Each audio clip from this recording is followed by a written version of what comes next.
My life's adventure began in India, the land of culture, tradition, yoga, and so many gods that I could start a celestial cocktail party. I was born into a family with complex dynamics. I never grew up with my mother. I was only ever told that she left me. That's it, no explanations. I can't really remember my mother. All I recall is that she smelled like a sweet, juicy peach. My father remarried and had his own kids. I always felt very out of place in my own family. I even wondered if I had been adopted by aliens or something.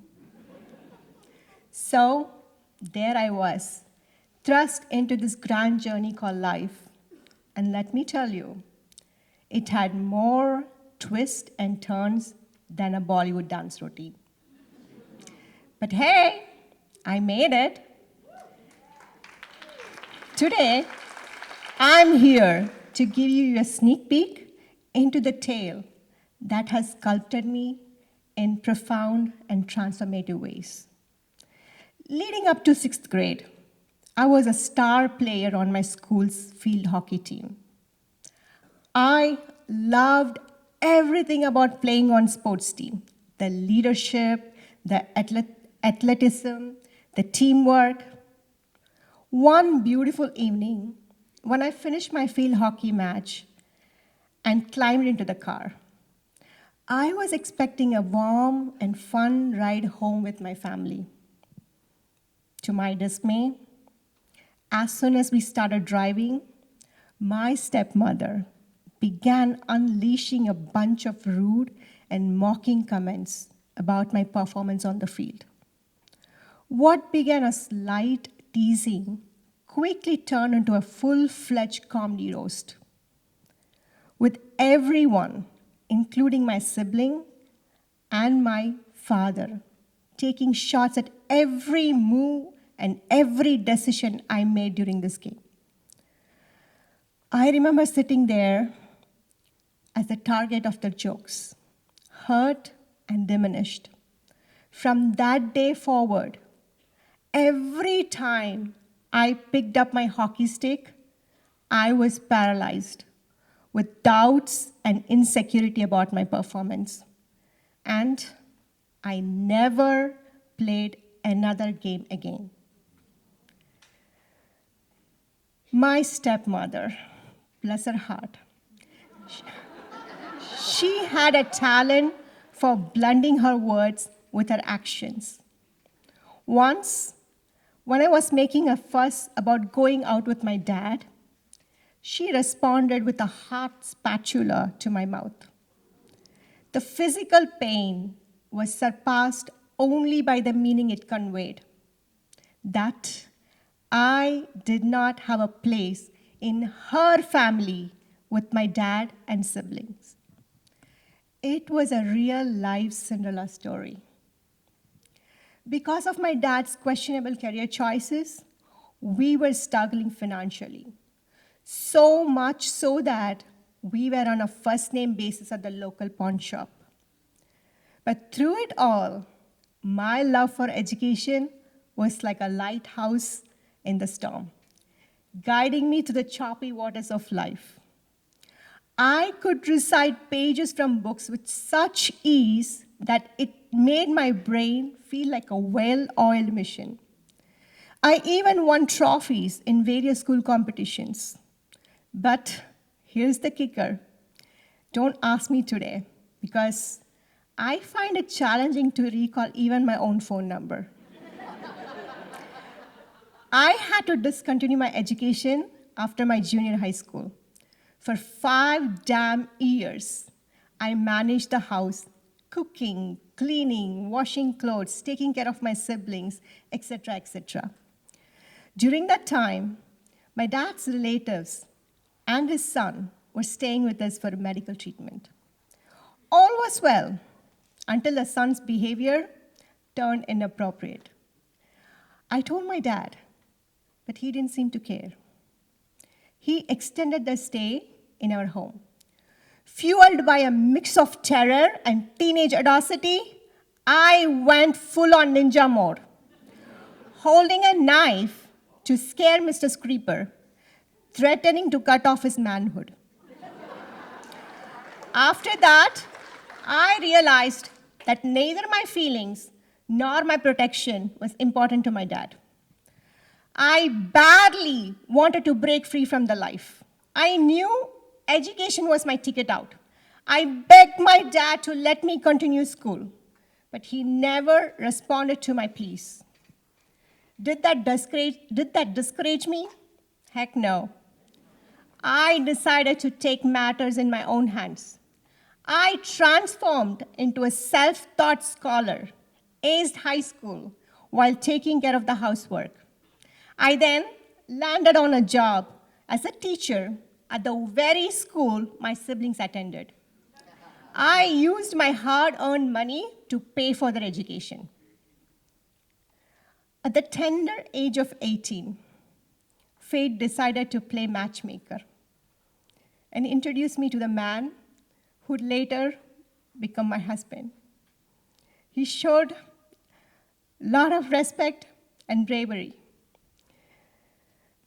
Because of the situation at home, I craved for love and protection.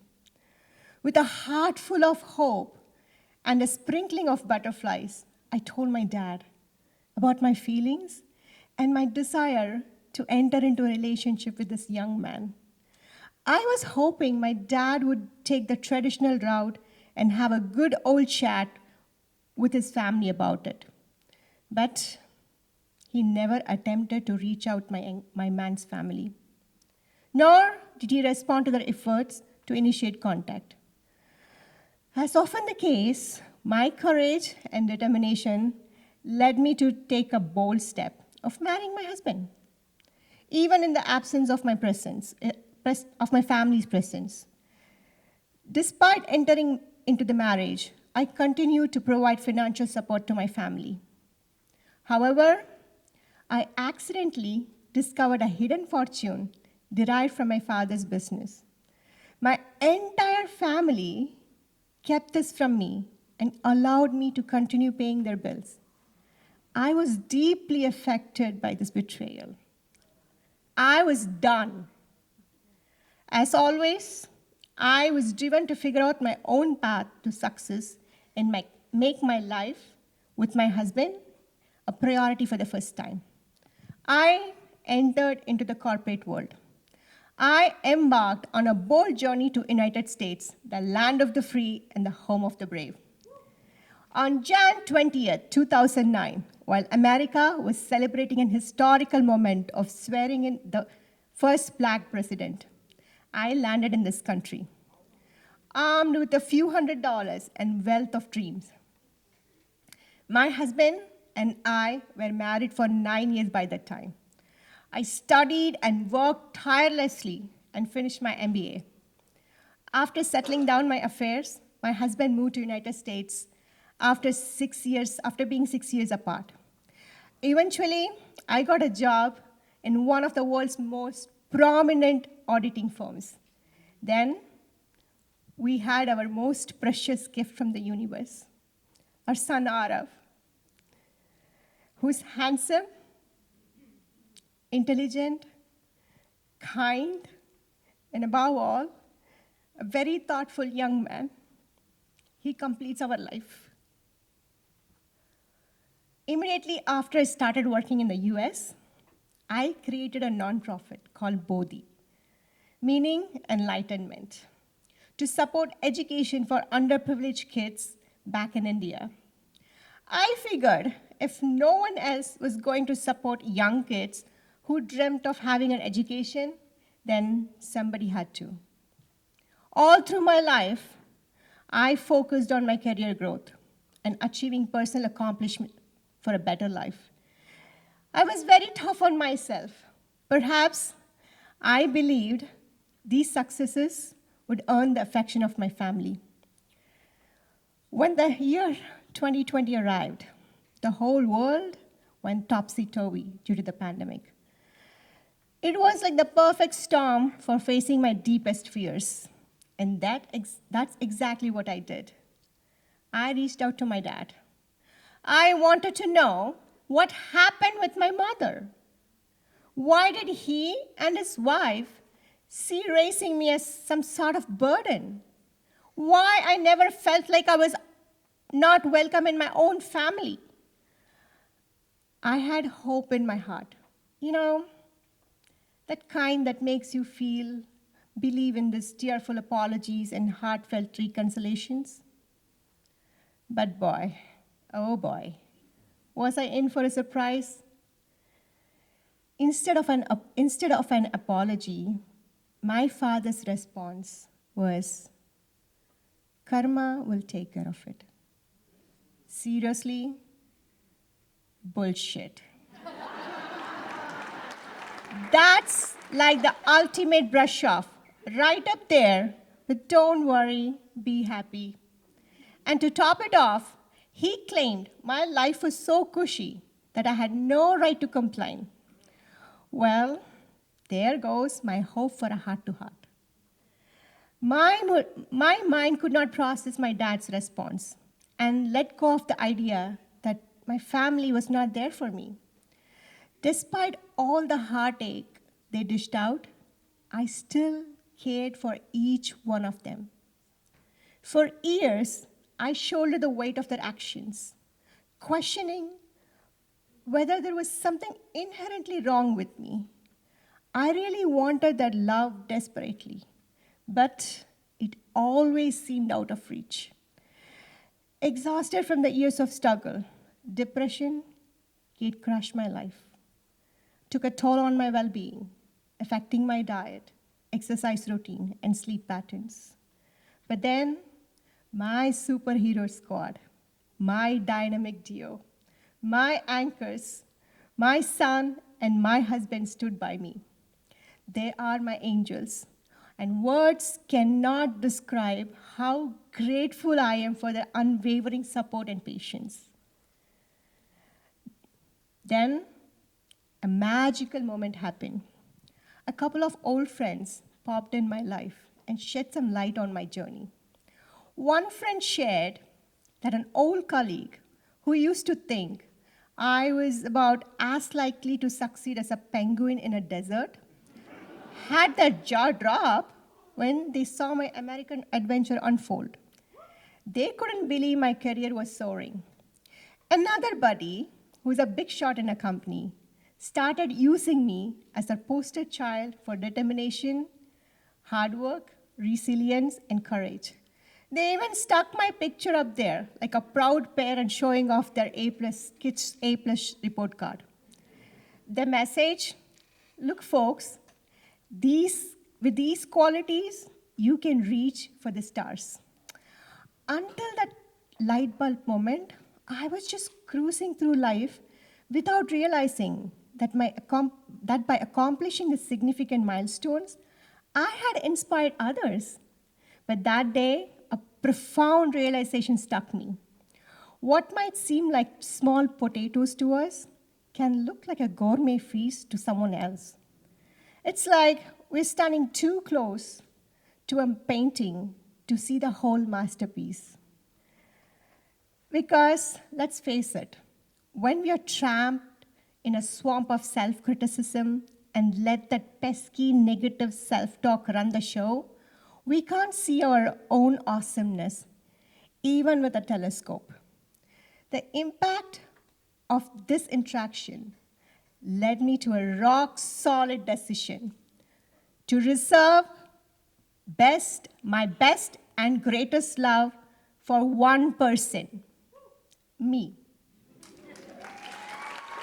I vowed to always treat myself with kindness and respect. I committed to being my own best friend forever, whether I'm on top of the world or stuck in a rut. I promised to celebrate my achievements and learn valuable lessons from my failure. I promised to provide comfort to myself during sickness and in health. I committed to nurturing my dreams and following my internal compass. And most importantly, I promise to be kind to myself for as long as I live. As a reminder of this life-changing decision and the promise that I made to myself, I got a tattoo that says, I love me. I place this strategically where I can see it every single day. This tattoo is not just picture on my skin. It's a daily reminder. It's like a symbol of my promise to myself. It tells me I deserve love and I have the power to be happy. With this newfound wisdom, clarity, conviction, and unstoppable determination, I am ready to write the next chapter of my life story. And trust me, it's going to be even more fabulous than before.